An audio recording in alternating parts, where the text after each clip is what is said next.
Hoy vamos a hablar sobre el desembarco en Normandía, ya las acciones de guerra. Ya les platicamos que el desembarco en Normandía marcó el inicio del fin del Tercer Reich. Después del desembarco en Normandía, incluso los más optimistas y los más fervientes creyentes del nacionalsocialismo, pues no podían dejar de ver que la guerra la iban a perder. Muy a pesar de todas aquellas victorias que pudieron haberse sucedido, victorias defensivas, pues básicamente una vez que los aliados ponen pie en Europa, es para no irse. Ya les comentamos que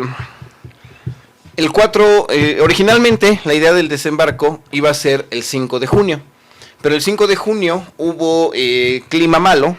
Los meteorólogos le dicen a Eisenhower que el 5 de junio no se va a poder desembarcar por tormentas y por el oleaje que iba a estar muy alto, y entonces a todas las tropas las ponen en stand-by, que esperen, ya todas las tropas están embarcadas, ya todos los paracaidistas están hacinados en los aeródromos, o sea, ya todos están nada más esperando la instrucción de adelante.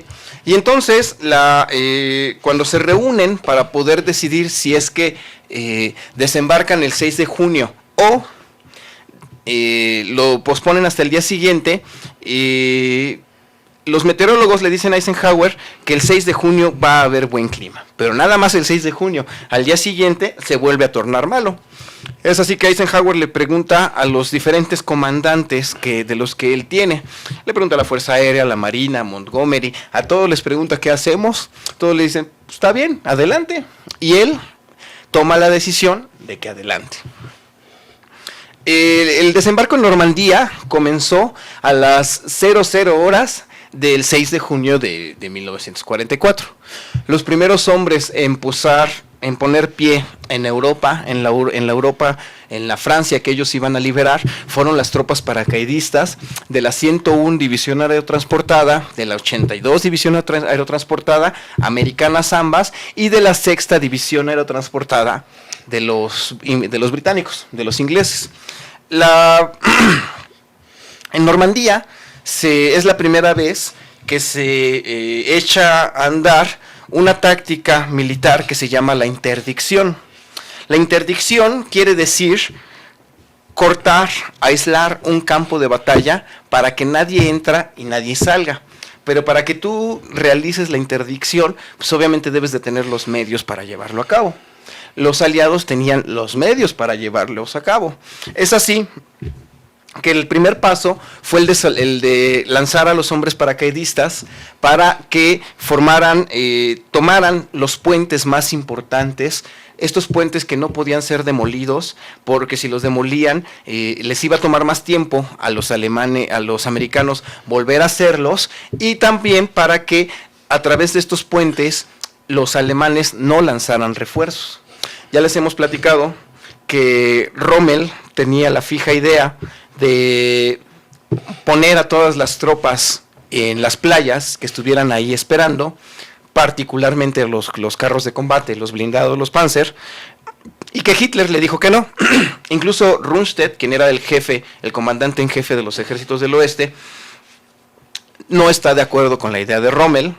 Él piensa que si llegan los desembarcos, los alemanes van a tener la capacidad de lanzar un contragolpe. Sin embargo, lo que ellos perdían de vista fue aquello que les había pasado en los desembarcos en Salermo. Estos desembarcos se caracterizaron por la aplastante superioridad aérea y la naval de los aliados.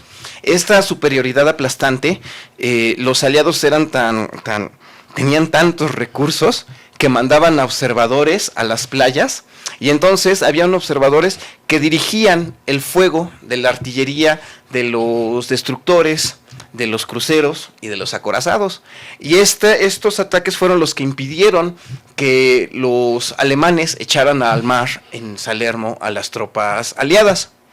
Rundstedt olvida esta lección, o si la tienen en cuenta, pues básicamente piensan que sí van a poder echar al mar a los aliados. Y entonces a las 0 horas comienzan los saltos. Ya les hemos platicado cómo muchos de los paracaidistas se desperdigan, muchos de los paracaídas pierden sus armas, muchos perecen por el fuego antiaéreo, muchos se quedan colgados en los árboles y se rompen el cuello, muchos caen en estos campos que había anegado Rommel, para que eran campos que medían 1 metro de altura, pero con el peso de todo el equipo se caían los paracaidistas y no salían. Sí, los paracaidistas llevaban 50 kilos de equipo, entre el arma y el botiquín, el paracaídas, las botas, el casco y todo, pues llevaban 50 kilos. Imagínense saltar con ese equipo, caer y luego moverte, ¿no? De hecho, en el desembarco hubo muchos que se cayeron en las playas, que como no podían desembarcar cerca de la playa, los aventaban y se hundían con el peso y ahí se ahogaban. Uh-huh. Sí, de hecho, una de las primeras tácticas que también los aliados ponen en práctica es el lanzamiento de unos pequeños maniquís del tamaño de 1,30 m, que eran unos paracaidistas, eran especie de paracaidistas, a los que los llamaban Ruperts. Los Ruperts eran maniquís que tenían un montón de petardos pegados en el cuerpo, y entonces el chiste de los Ruperts era que cuando cayeran empezaran a explotar los petardos, y entonces los centinelas alemanes veían que caía el paracaídas y de repente empezaban a escuchar las explosiones. Los aliados pensaban, pues un soldado alemán no se va a aventar a ver qué pasa, ¿no? Lo primero que va a hacer es ir a traerse a sus oficiales, y en lo que van por los oficiales y regresan, ya perdieron tiempo y se van a dar cuenta de que son una jugarreta. De la misma manera, otra de las tácticas con las que inician el día D fue el lanzamiento de las ventanas. La flota de 5,000 naves que se acercaba a las playas de Normandía tenía que ser ocultada lo mejor posible de los radares alemanes. Los radares alemanes no eran muy buenos, pero no dejaban de ser radares.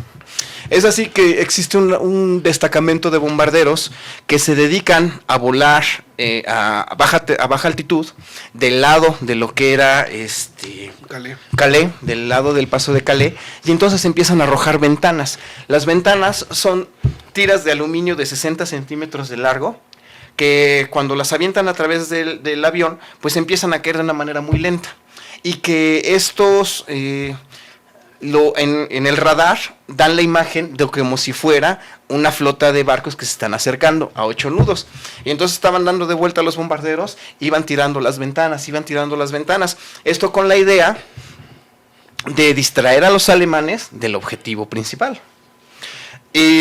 Son las 0 horas, los paracaidistas ya están cayendo. Los paracaidistas, su primera misión fue, número 1, reunirse, número 2, asegurar los puentes. Viene lo que es la batalla del puente Pegaso, ahí fue donde se suscitó el primer disparo de la invasión de Normandía.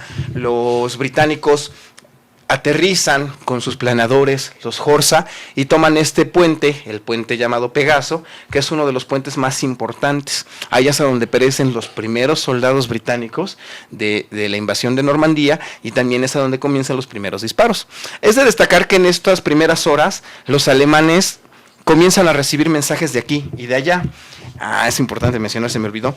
La noche anterior, del 5 de junio, los aliados tenían comunicación con los maquis, con la resistencia francesa. Y entonces los alemanes, con su servicio de espionaje, ya sabían que los aliados iban a anunciar el desembarco cuando radiaran a través de la BBC un mensaje. Entonces, el 5 de junio, a través de la BBC sale este famoso mensaje que decía: los violines de otoño languidecen. Y entonces, cuando el servicio de espionaje escucha este mensaje, pues luego se lo pasan al alto comando. El detalle es que el alto comando no les creía. Estos mensajes que radiaban, que parecían sin sentido, o sea, hablaban de Jimmy se cayó, o la pelota roja está volando, o así, frases así como que no parecen sin sentido, pues eran claves para la resistencia. Y una vez que la resistencia recibe estos mensajes, pues también a su vez comienzan a trabajar, comienzan hacer ataques a convoys alemanes, comienzan a cortar cables de teléfono, cables de telégrafo, comienzan a plantar minas. Entonces el ataque de los aliados es coordinado con la resistencia francesa. Es interesante mencionar que así como el servicio de meteorología aliado era muy bueno, tan es así que les dijeron el 6 de junio va a haber unas horas, porque no era todo el día, nada más va a haber unas horas de buen tiempo. El servicio de meteorología alemán pues era muy común en ese entonces, ¿no? Entonces a todos en la parte de meteorología había sido mal clima 2 semanas. Y tan es así que los altos jefes se van, toman licencia porque obviamente pues ellos sabían que no iba a haber desembarco si había mal tiempo. Rommel se va a ver a su esposa, Rundstedt tampoco estaba, casi todos los oficiales piden permiso y eso facilitó, de alguna forma también fue una casualidad, porque si ellos hubieran estado en su lugar, hubieran tomado decisiones de una forma más pronta y hubieran actuado de una mejor manera, pero al no estar, pues en lo que les avisaban, en los que regresaban, en los que les decían que pasaba, pues ya se habían perdido horas importantes. Sí, claro, aquí el chiste. Bonjour, vous êtes à la chaîne internationale de sabersinfin.com.